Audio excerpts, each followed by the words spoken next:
Aujourd'hui, on se trouve à Aubervilliers sur un chantier gigantesque qui va nécessiter plus de temps que prévu. C'est le prolongement de la ligne 12 du métro parisien sur 2 nouvelles stations qui sont actuellement en construction. Ça se passe juste ici et grâce à la construction, on a pu visiter les futures stations Aimé Césaire et Mairie d'Aubervilliers. Donc ouais, on a encore passé notre journée dans le métro, mais cette fois-ci, c'était un peu particulier.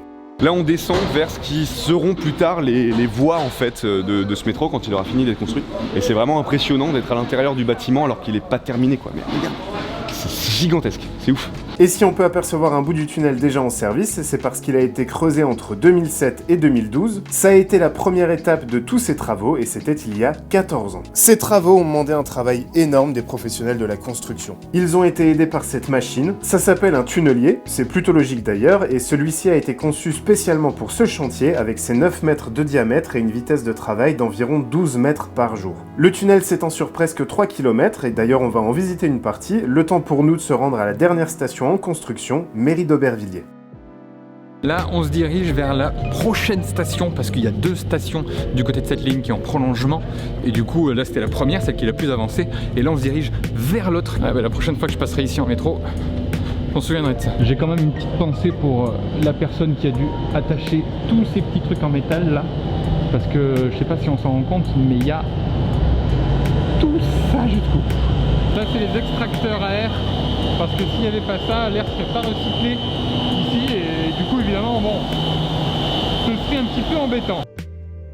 Du coup là on est à Mairie d'Aubervilliers, le chantier est en pleine effervescence mais en même temps il y a du boulot. Toutes ces personnes travaillent ensemble jour et nuit pour arriver au résultat final. Ça sera la station de métro la plus grande d'Île-de-France avec 7000 m² de surface répartie sur 3 niveaux. Elle devrait accueillir 22 000 voyageurs par jour et puisqu'on est dans les chiffres je vous en donne un de plus, ils vont utiliser 23 000 m² de peinture. Et tout ce travail il est possible grâce à tous les professionnels que vous voyez à l'image depuis le début de cette vidéo. Mais tous les autres travaillent jour et nuit, en se relayant évidemment, pour construire ce bâtiment gigantesque et simplifier la vie des usagers. Donc on a voulu interviewer un de ces professionnels du métier pour en apprendre un peu plus sur son travail. On a rencontré Romain qui a intégré cette filière à 27 ans. Alors moi je suis conducteur de travaux. C'est moi qui encadre les équipes de pause, qui gère le chantier gestion budget, approvisionnement des matières, commande des matériaux, tout ce qui est gestion des travaux pour la station. Il y a une idée un peu globale du nombre de personnes qui travaillent sur le chantier, toutes les équipes confondues? On doit être une quarantaine d'ouvriers, toute entreprise confondue, sur Aimé Césaire, à savoir qu'il y a des travaux, les travaux de nuit et de jour. Donc il y a des équipes qui se relaient. Et c'est 40 personnes à peu près global, en continu quoi. Okay. On est à 20 mètres sous le sol, mais on a un accès direct avec le ciel juste ici, c'est magnifique, on le voit enfin. Et ils sont obligés de laisser un énorme trou dans ce plafond parce que sinon ils peuvent pas descendre des matériaux très lourds. Ils vont pas le faire à la main dans les petits escaliers de chantier. Donc en fait ils ramènent des grues mobiles, ils descendent les gros cylindres de métal, ils les récupèrent en bas et ensuite ils les disposent où ils veulent. Mais ça c'est pas mon corps de métier, je sais pas ce qu'ils en font après avec. Mais j'en ai vu partout ici. Et ce qu'on a également vu partout ici, c'est ça. De l'eau en grande quantité. Et cette eau, c'est déjà un début de réponse à la question de cette vidéo. Alors déjà, faut savoir que sous le trottoir, les bâtiments, les routes, même à Aubervilliers, il y a quand même un vrai sol, quoi, un truc naturel. Et en fonction de ce qu'il y a dedans, les travaux peuvent prendre plus ou moins de temps. Là, en l'occurrence, on parle de sable, d'argile, de calcaire et d'une nappe phréatique.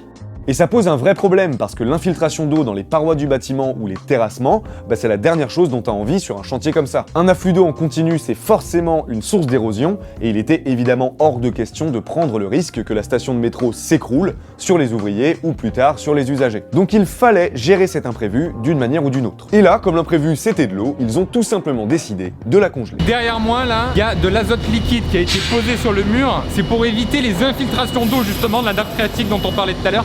Et en fait ça bloque complètement l'eau qui veut rentrer. Donc tout ça c'est congelé en fait, ils ont congelé un tronçon entier quoi. Grâce à ces tubes congélateurs qui contiennent une solution à moins 35 degrés, de l'autre côté de cette paroi, l'eau est complètement gelée, formant une couche de glace d'une épaisseur d'1,80 m. Quand les travaux seront terminés, le dispositif sera arrêté et du coup l'eau reviendra. Mais en attendant, les professionnels auront pu réaliser leur titanesque travail correctement et le tunnel sera parfaitement étanche. En fait, le gros problème de ce genre de chantier immense comme ça là, c'est les imprévus. Et ça arrive tout le temps. C'est-à-dire qu'il nous expliquait que peu importe le planning qu'on fait et qu'on pense arriver, il y aura toujours des imprévus qui vont faire en sorte que ça prend du temps.